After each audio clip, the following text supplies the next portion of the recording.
Hello, welcome to my channel. This is Dana Arcuri, author, speaker, survivor, and advocate.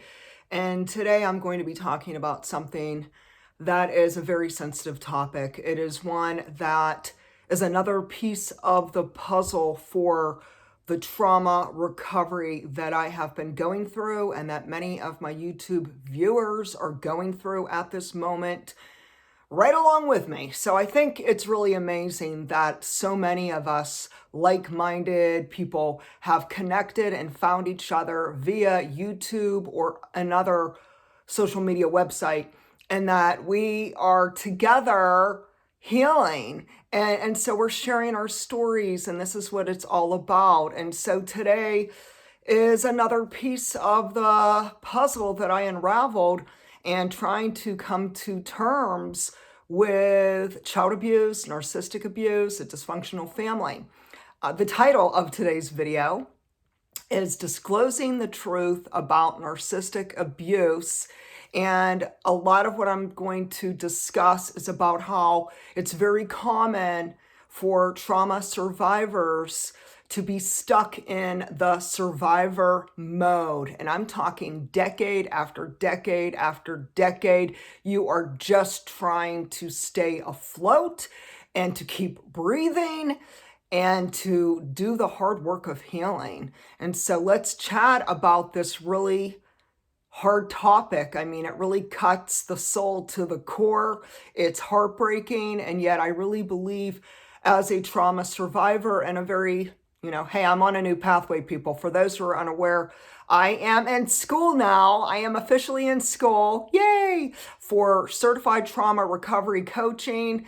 And that is why I show up, I dress up, I speak up, and I educate others about different things regarding trauma and the trauma recovery process. And many of you are on board with this, and I thank you for joining me. So we're going to talk about why many survivors, now you could be the black sheep of the family, or you could be a scapegoat. Your narcissistic abuse could be from a family member, or it could be from a friend. It could be from a boyfriend, girlfriend, or an ex-spouse, and the list can go on. So understand that when I'm chatting, it's a lot about my personal experience with my dysfunctional family, but I can understand and validate that you may have a different story than me, and for you it could have been a narcissistic boyfriend, girlfriend, husband, wife. So keep the door wide open on who is the survivor, but know that I am cheering you on in your healing journey. So let's begin. Abuse survivors will often speak highly of their narcissistic parent during the time they are suppressed. Now, I know I did. So for many, many years, we're talking 5 decades, people, I spoke highly of my mother. I shared on social media a lot of the kind-hearted things. I spoke encouraging, edifying words. I mean, when I even think back on the last time I wrote a letter to my mother, it was for Christmas in 2017, and I was still in this quiet, survivor mode where I did not come to grips yet with my abuse and her narcissistic traits and all the things that I had gone through from childhood, teen years, all the way through my adulthood. And when I look at this letter, I mean, it is absolutely heart-wrenching, because here I was, a grown adult, being abused from childhood through my 50s, and there I was still edifying and lifting up and speaking kindly about my mother, who was a narcissist. For those who are unaware, she passed away last year. She is now deceased. But this letter, I mean, I was still trying to gain her acceptance and love. And we'll get into that in a minute. But I just want you to know that if you have never disclosed anything about child abuse or narcissistic abuse, understand that you are not alone, and that a lot of survivors wait until much, much later in life to finally discuss, open up, and very authentically and in a very transparent way to bravely share the truth about narcissistic abuse. So, in order to survive, now, especially when we're children and teenagers, this is like really crucial that you understand this. In order for the scapegoats and the black sheep of the family to survive, we suppress our pain, anguish, and turmoil of being emotionally abandoned by this parent, by being betrayed not only by the narcissistic mother, but by our siblings, and abused. We're being repeatedly abused over and over and over by someone who should have loved us, cared for us, and gently treated us with tender, loving care. And so oftentimes we have these suppressed memories. So we are in survival mode from childhood, typically through adulthood. And it's a survival technique that is oftentimes something we might not even consciously be aware of. It's like, boom, something kicks in on this subconscious level, and we are just trying our best to survive everything that we are going through and everything that we are enduring, and we just try to hang in there and persevere. Next is that most victims are literally hanging onto a shred of hope. It's dark, it is daunting, and it is one hellish ordeal. In most cases, trauma survivors can get stuck in this survivor mode, and it could go on year after year, decade after decade. This most certainly is what I experienced as a trauma survivor, and I did not disclose the truth about my own child abuse, sexual assaults, and narcissistic abuse until 2017, and then I really started speaking up a lot more starting 2018 when I went no contact with my mother, my siblings, and my relatives. An effort to survive, an effort to not be pushed under those dark waves that were crushing me, that were silencing me. It's really hard, and only those who go through it understand. So if anyone's watching this and you never dealt with this, you may not be able to unravel the mystery or really make sense out of this, especially if you had a very caring, loving, devoted parent. But let's understand that even if you didn't go through this, it doesn't mean that it didn't happen to others, and that we really appreciate your respect and your compassion and empathy for those who did suffer any form of abuse, including narcissistic abuse. Okay, so now let's talk about 10 reasons why most people who are abused by a narcissist do not disclose this information until much later in life. Now, before I get into number one, I wanted to just kind of give a side note that in statistics, any children who were abused by their parents, in these statistics, the average child goes a long, long time not talking about it and not disclosing it. And so in statistics, the child who suffered abuse and trauma at the hands of their mother, father, or siblings did not disclose it until they were in their 20s, 30s, 40s, or beyond. So let's talk now about the 10 reasons why survivors don't disclose narcissistic abuse. Number one, they are silenced. There is an unspoken code of silence. You know that if you dare shed the truth about the toxic narcissist and the flying monkeys who are possibly, the flying monkeys are possibly your toxic siblings, that you will be punished for it. And so we understand this. It is an unspoken code, and we sure do know that if we have the guts to stand up for ourselves, they're going to lash out at us, and they are going to attack us, and it is going to get really crazy with a lot of triangulation, manipulation, gaslighting, and ongoing psychological abuse. Number two, another reason why people do not disclose the truth about narcissistic abuse is because they are in a trauma bond. Let's chat a little bit about what is a trauma bond. According to Wikipedia.com, quote unquote, they say, traumatic bonding occurs as the result of ongoing cycles of abuse in which the intermittent reinforcement of reward and punishment creates powerful emotional bonds that are resistant to change. Number 3 is repressed and suppressed memories, which I mentioned just a moment ago. So a normal and common trauma response is to have repressed and suppressed memories of your abuse. You may have fragmented memories, triggers, nightmares. You may have hypervigilance, disassociation, chronic pain, insomnia, CPTSD, anxiety, depression, and ongoing symptoms. Understand that this is common. You are not alone, my friend. Number 4 is you were brainwashed, and most likely by at least one narcissistic parent. So in a dysfunctional home environment, you may have grown up to believe that you were worthless, unlovable, and that you couldn't survive without your narcissistic mother, father, or whoever the narcissist was.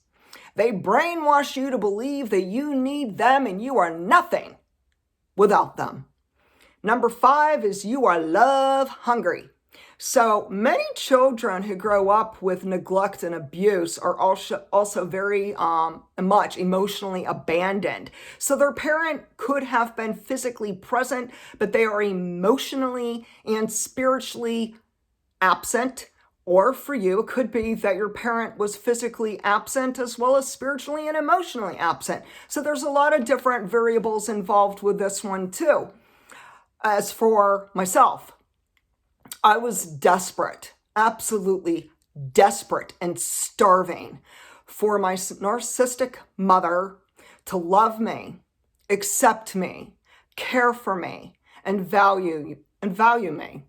You know, it's really sad, when I start thinking about it, it's just absolutely heart-wrenching when I think about that I spent 50 some years being quiet about the truth about her child abuse, about the gaslighting, the triangulation, the victim blaming, and all the crazy making that goes on with these types of toxic dynamics, especially on the home front. But I yearned so much for my mother to love me unconditionally. And sadly, it wasn't until around 2018, 2019, when I came to the reality and I woke up about the truth. And, I had to confront that, no, narcissists will never love you unconditionally. They are not capable of this. They will always have strings attached, and they're kind of like dangling it, dangling it up above, dangling it and trying to get you to jump through a million different hoops to win their love and their approval. And it is just absolutely sad that this is what's happening in so many different people's lives. They're so hungry for love. And that is why sometimes children of narcissistic abuse will end up again and again and again in another narcissistic abusive relationship, such as an intimate relationship or a marriage with a narcissist.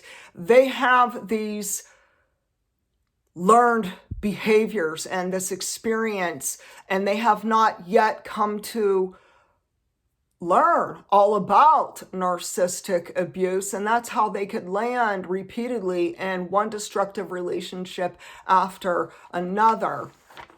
Next is number 6, and that's another reason why people, especially older people, men and women, do not disclose the truth about narcissistic abuse, is because there's humiliation.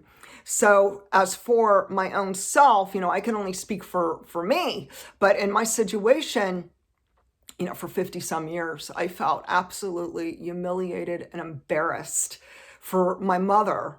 Think about this. This is my own mother, my blood relative. She rejected me. She came right out and told me many, many times she didn't even want me. I was an unwanted baby. She tried so hard not to get pregnant with me. and there was a little slip up medically.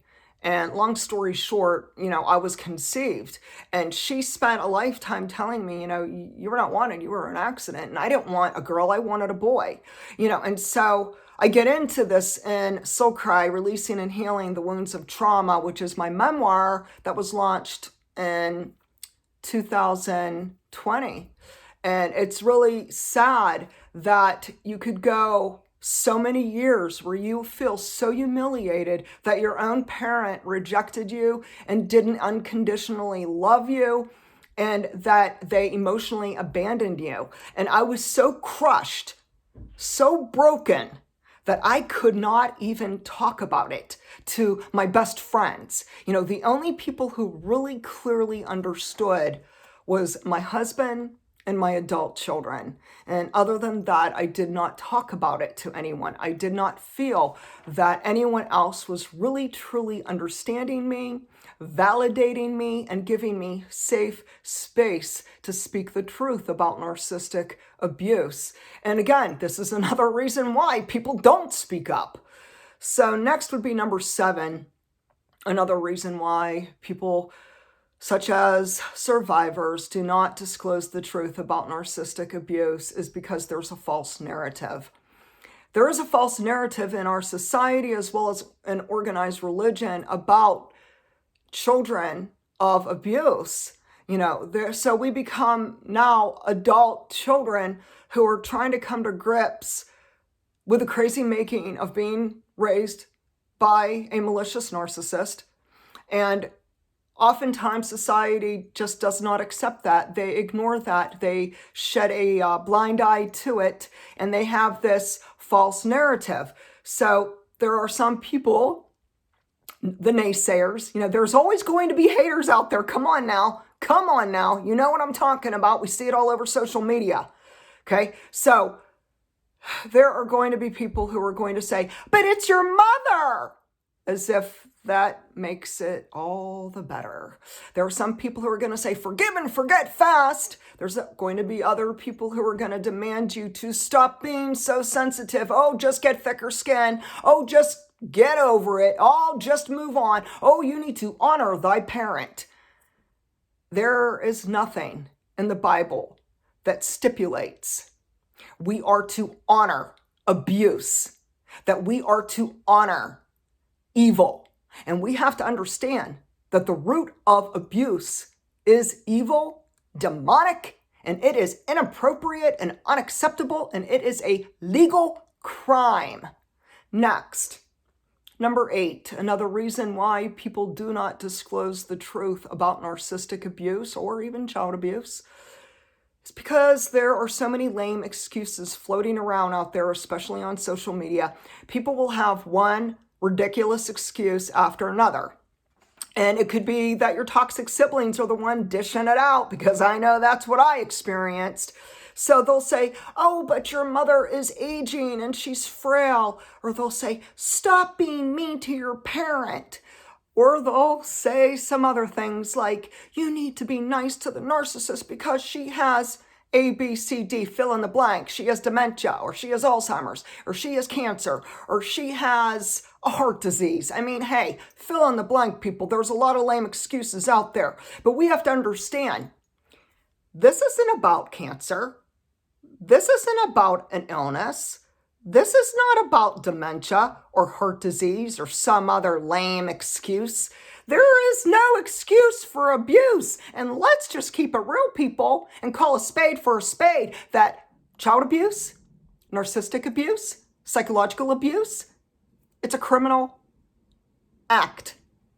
And so we have to know that there are no excuses for any form of abuse. Next would be number 9, blame shifting and victim blaming. Oh boy, this is another hot one because it happens all the time. I had a recent video on it. The crazy making of blame shifting. So what happens is toxic people don't take accountability nor responsibility for their covert words, beliefs, actions, and behaviors, and they will have covert tactics like they'll bully you, they'll gaslight you, they'll manipulate you, they'll blame you, then they'll shame you. And what they do is they shift the blame onto the family scapegoat.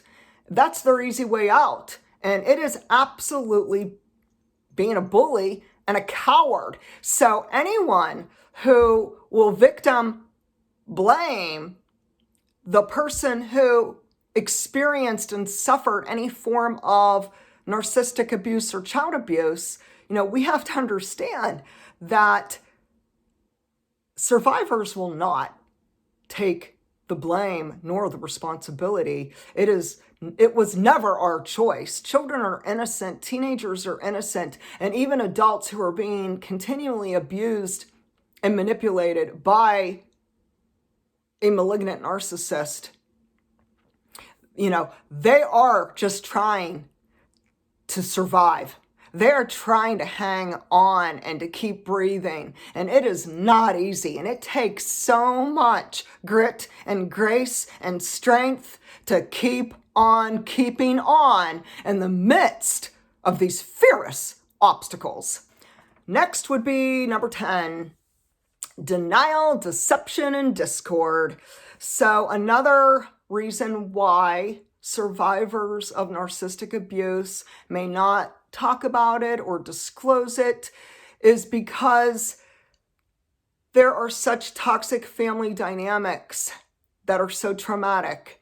And there will be relatives who will deny what had transpired. They will deny it. They will lie about it.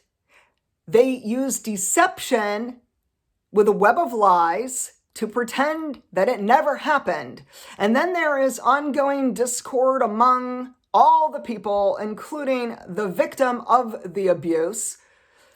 And when this is happening, their goal is to discredit the survivor.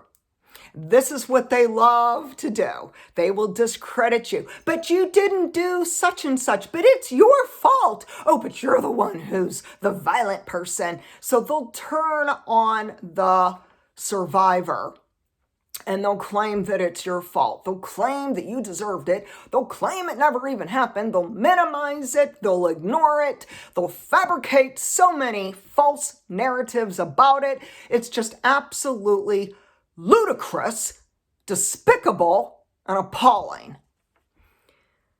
My. Let's know this. When you decide to speak the truth and disclose what happened with either child abuse and or narcissistic abuse, understand that toxic people, and it could be your brothers, your sisters, your mother, your father, your aunt, your uncle, your boyfriend, your girlfriend, and it could be many, many different people. But what will happen is when you disclose the truth, they will crucify you. And this is another part of the crazy making. Do you know what cuts like a knife? When your own family, your own blood relatives are complicit with other people abusing you, and they join on board to attack you and bully you and psychologically abuse you. To have a blind eye to child abuse, sexual assaults, narcissistic abuse, it is the worst form of family betrayal. The truth is this: abusers and narcissists and flying monkeys fear us. They are terrified of being exposed. Know this, dear warriors, we not only survived trauma, but we had the courage to speak up and disclose the truth. When we shine the light on their darkness, toxic people can no longer hide. Our world will see their true colors. And so today, my friends, wherever you are coming from, whatever you have dealt with, there could be many different forms of abuse. And for you, it may be that you have endured and survived more than one form of abuse. Understand that you are not alone, This is a safe space on my YouTube page where you could vent, where you could chat with me, where you could share your own story. Please like my video, subscribe to my channel, and share with me. Have you been raised in a dysfunctional family or some form of narcissistic relationship? Did it take you many years, such as adulthood, to finally disclose the truth about what you have suffered? After you did disclose the truth, were you victim blamed, shamed, silenced, discredited, or viciously attacked and stalked? Share with me your experience. I'd love to hear more. Thank you so much and have a beautiful day.